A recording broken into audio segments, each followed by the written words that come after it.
مانتی ہے لگا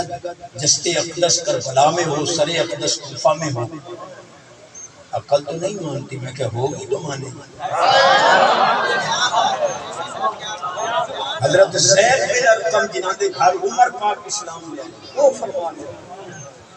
کہ کوفے دے اندر میں بارے تے بیٹھا ہوں، حسین پاک کے سر انور دی شان جس نے میری دیوار نہ لا کے لگی ہے، میں یہ دیواری جو کھلی ہے تو حسین پاک قرآن لیکن ایک کام میں آلما دا آپ کا بھائی جاٹ بتھان تے اللہ دی امان وہ جتا کی کرنی خیبر دے موقع تے بھنی ہوئی گوشت دی بوٹی حضور کو پیش ہوئی یہ دے اندر زہر لگی، سرکار نے زبان اقدس نہ لائی تو اس بوٹی جو آواز آئی سونے ہم مینوں نہ کھاویں میرے اندر زہر لگی۔ اللہ جی مجتہد صاحب یہ دی زبان نہ لگن والی بکری دی بھنی ہوئی بوٹی بول سکتی ہے، جس حسین 7 سالوں زبان چوسی ہوئی بڑا کنجوس سے جڑا ہو سبحان اللہ نہ منجن دے نہیں نہ سبحان اللہ اکھ دا تارا دل دا چین اکھ دا تارا دل دا چین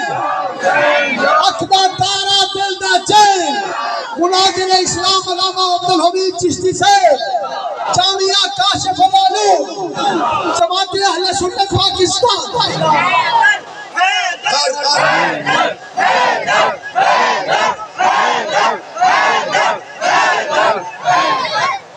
میں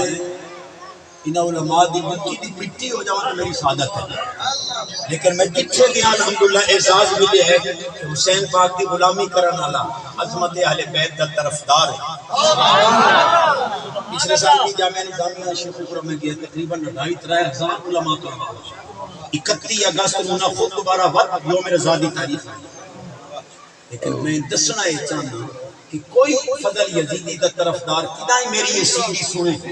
تو میں نہ لے کے کہہ رہا ہوں، میں جتھے بھی گیا الحمدللہ علماء نے اکھاں بچھائیاں، تو ذرا ساڑھے مجمع آ کے بھی ایک دی تیرے ہوتے لانتا نہ پمنٹ میرا نہ اسلام مفتی عبدالحمید چشتی صاحب حضور غزالی اعظم یہ اتھے تو پمدیاں ہی پمدیاں عوام نے سامنے ذرا انہیں بڑے سے بیجتے اہل سنت سے بیجتے آکھ ایک کے نال حشر کے بندہ